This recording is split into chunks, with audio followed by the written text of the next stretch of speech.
Next match is already beginning. Beast and Atomsk just want to get right into it, while Atomsk is still hot, I guess. Yeah, no, that was full menu optimization on that one. We're immediately launching into losers finals. Let's see if Atomsk can take all that heat and bring it right onto Beast, or if Beast is looking for his rematch against Stretch. Ooh, able to find that back here. Going to be looking for that edge guard on Squirtle, but locks Beast into shield. Vertical Gordo is such a dangerous tool at the ledge. If you shield it, you'll be stuck in enough shield stun to the point that Dedede can run up and grab you. If he hits you, he has a big conversion inbound. Right now, the only Bane that's really forcing Atomsk out of such control as we saw previously is just the big size. Ivysaur rips apart larger targets. Charizard doesn't struggle to find his mark either, but I think this switch may have not been the one that Beast really needed, because now it looks like Atomsk is a lot more comfortable with positioning his Gordos against the bigger target. Ooh, really like that Flare Blitz, just calling out Atomsk for pulling out Gordo in some unsafe positions. Beast is going for a lot of dashes and shields, and did you see that attempt to adapt from Atomsk, going for a dash grab? That had a suspiciously low amount of knockback, but you know what? Down tilt is still going to be able to clean it up, and just like that, Atomsk with a stock lead. Atomsk just rolled with it. He did not care. He figured targets at a high percent, I'll get the kill eventually. How did Atomsk make that his advantage? He's the one who got spiked. How did he? Oh, but speaking of spikes, Beast just able to find that 2-frame that time, able to catch Atomsk as soon as his super armor ran out, and he was in that 2-frame animation. I feel like the set ahead of us has just been very silly, but both of the players are super used to how goofy this game can get so quickly, and they've just been rolling with it. There's been such odd situations here and there, but unfortunately, Atomsk not finding his mark in the edge guard, in fact, getting killed for his troubles. So Atomsk, once again, just needs to be able to clean clean up this one quite quickly, but this is such a dangerous position to be in against Beast. As soon as he back throws you and he hits that neutral air, it's like, oh, back heels are inbound. Wow. Yep. Yeah, that'll do it. Yep. That's Charizard back here. It's big, it's strong, and it covers a lot of space. Dedede is not fast at all, off stage especially. He can only go for like really long distance Gordo mix-ups, and either air dodging or going for up B to the ledge, but Beast has just been scouting out all of these recovery options and punishing Atomsk's each attempt to be able to get back onto the stage. There really wasn't much that Atomsk can do in that situation, just sort of locked away. But running into game two, let's see what he can manage. The return to Stadium, I think, was a smart call, but Ivysaur really just broke apart all of the control that Atomsk held in that game one. Oh, and again, I feel like none of Beast's multi-hits have been working today. That is so tragic. But able to get the up tilt, tries to find that tech chase, is not going to be able to do it quite yet. Atomsk going through the commitment to catching a jump. But right now, this is his stage to control, and he's just, once again, just piling all this damage at the ledge. Unfortunately for Atomsk, the buttons that Dedede has in the air just aren't fast enough to respond to Vine Whips. I feel like Beast has been making these free recoveries constantly, but I do like that Vine Whip mix-up. Unfortunately, he's going to pull him right into another button. Ledge trump up here. Well, I don't even know if that's a ledge trump, or he just caught Beast's jump from the ledge. Either way, that was incredible option coverage from Atomsk. Looked so comfortable in that position.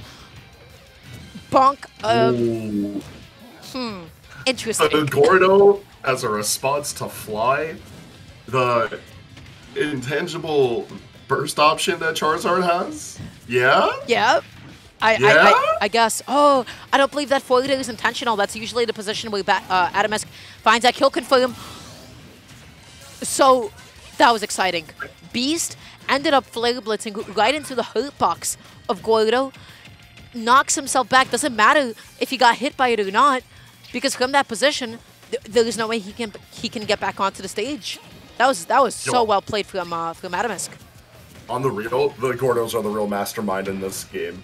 Like, Atomsk is a Gordo main after this one. Yeah. 2 times they've just led to disastrous situations for Beast. Beast finally finding his mark, but that's a fresh stock that Atomsk is coming off of. Still pressing ahead with a pretty dominant lead, but these juggles from Ivysaur are looking pretty fierce. Look at that weight. Atomsk keeps on establishing, hey, I want to be landing with fast fall, neutral, air dodge, because Beast kept on going through the juggle by catching a jump, but this time he opted to catch he was playing with fire. Ivy was juggling it. sliding forward tilt, still not going to be able to do it. Really good DI from Atomsk. And again, I love the use of ledge drop, double jump, Gordo to be able to get back onto the stage. Not able to cover the spot dodge with F tilt. Mashes out of the grab. That was one of the most extended and tense scramble situations I've seen in a minute. The fact that both of these players stayed grounded during that whole snafu is actually insane.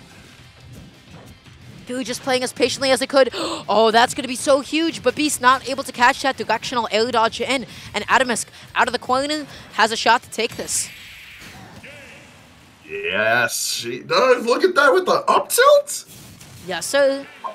Up tilt at like max distance too, because Beast looked like he was retreating to respond. If he was retreating, I'm not sure if I actually saw that stock, but he would just kind of get stuck in that dash back animation.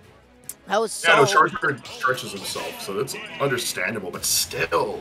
That was such a tense game 2 ending. For sure. So they're going to be jumping into game number 3, so really... I feel like what really made this game, as opposed to the last one for Atomsk, he was able to find his damage in a lot of places. He was able to keep Beast locked into the corner, and he was finally finding those edge guards, especially that unconventional one against the Charizard. Getting the hammer hit, and then finding the inhale Gordo, and Beast is just slightly mistiming those aerials.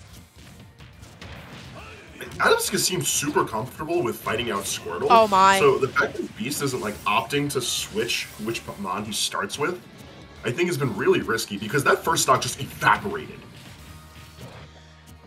Beast needs just a little bit of momentum. He's looking for his in, but I love all these dash backs from Atomsk. He's able to keep himself safe. He's always positioning himself around Squirtle's next option, and as a result, Beast is not finding down tilts. He's not finding F tilts, and now is nervously sitting in shield as Atomsk keeps finding short hop inhale. Look at that. Once again, look at all that conditioning coming into play. Beast has got to dash back, jump away, mix things up. I feel like it's worth mentioning that with all of the inhales that are getting done, Atomsk is still finding just little bits and pieces of damage and lots of stage control out of them. Wow, what a catch on that high recovery. Beast not wanting to go for the ledge, which is a completely understandable sentiment. I don't want to be stuck at ledge against Gordo and dash attacking Dededes. That's a lot happening. But Atomsk was able to just wait, scout out the landing, and found that down tilt. This is a changed man. I don't know what it was, but over the course of these 2 games, it seems that Atomsk has just gotten super comfortable with where Beast wants to position, but most importantly, how Beast is responding to all of Atomsk's pressure. And because of that, I feel like Atomsk is able to more confidently position Dedede and Gordo where they need to be. Oh man, Play Blitz is funny. That move is pretty funny. Atomsk waits out those double jumps, tries to go for the spot dodge read with back, is not going to be able to find it. What an excellent 2-frame, but still barely able to make it back onto the stage, still has just enough multi-jumps. Gordo for a bit of coverage, Beast just dashing under it, not even wasting any time hitting it. This is his 2-frame to find, but again, Beast is just like not getting them. Oh wow. It's looking rough, but it's still a doable situation for Beast. We've seen time and time again being able to operate with great Charizard, but it's just not enough for this set. That Game 3 adaptation from Atomsk looking wild. It's a lot of Game 3 adaptation. He was just catching on to all of those dash shields. Beast was not playing with as much confidence. He was always waiting to maybe call out an aggressive grounded option with those dash shields, but Atomsk, short hop inhale. Short hop inhale was the MVP of this set so far. It's how he got his damage. It's how he was set up. He was setting up his edge guards. It's how he was just putting Beast in the corner consistently. And then Atomsk is able to find his win con as Dedede, which is getting those ledge traps. So that was just so well played from Atomsk. Beast, I think towards the end, they looked a little bit scared. They were sitting in shield, they weren't jumping away, and they weren't throwing out as many hitboxes. It was just a hard match to come back from. Atomsk made sure that Beast didn't find the grounding that he needed, and because of that, it's going to be Atomsk fighting off against Stretch over in Grand Finals. With Stretch sitting winner side, how do you feel for Lucina Dedede? An on-paper terrible matchup I feel bad. That's my best way to put it, man. I do a little Dedede myself, you know. it's a little bit painful because Lucina really has a tendency to press buttons in a certain position where you're like, wow, I can't even punish that. I can't even approach that because she's already in the air and